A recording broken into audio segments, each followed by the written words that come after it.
Taking the Road Less Traveled began in the spring of 1987 with a day-long conference on the Iowa State University campus. Today, the conference still provides the opportunity for girls like you to learn from professional women in the STEM fields.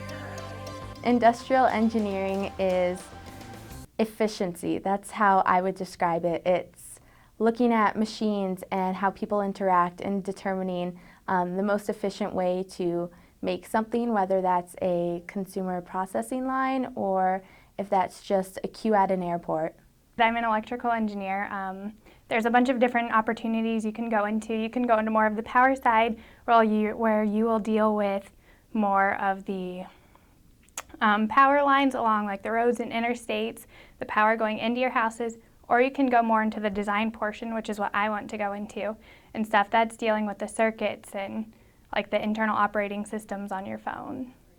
Kinesiology is really just the study of health and human body in particular.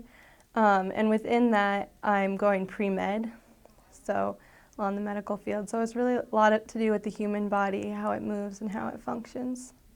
Civil engineering is, well, the best way to describe it is you're working with big things that don't move. So you have, buildings, bridges, parking garages.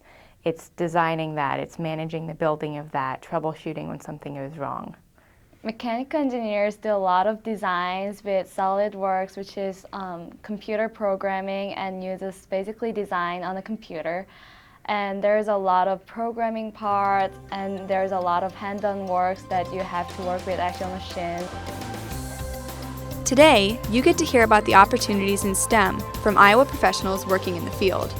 They come from large and small companies, government, and Iowa State. You get the chance to explore and learn about a broad range of STEM issues and professions by attending small group sessions and participating in hands-on activities. I think my favorite memory from attending the conference would have to be the fact that there were so many girls there.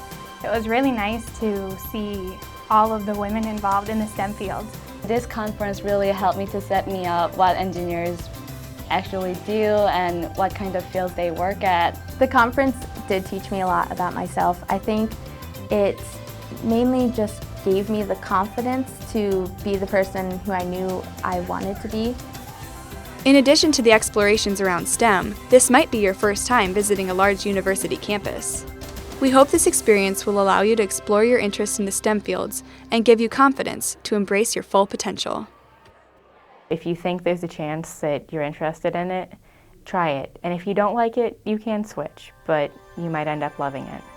It's something that everyone can do. You can do it. You can be an engineer and still be a woman, which I never really had despite all the teachers telling me you could do that. It just hadn't clicked until that point. We are just as capable of doing certain things that men are. There's no limit on anything you can do, really. Just work hard. It's a lot of work. It's definitely challenging, but it's really rewarding because you are pursuing the goal that you want to achieve, and it's really fun too.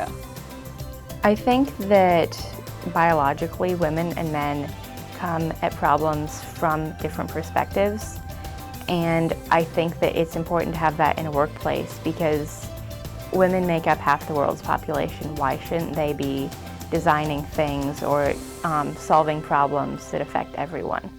Why should it just be a group full of men in a room?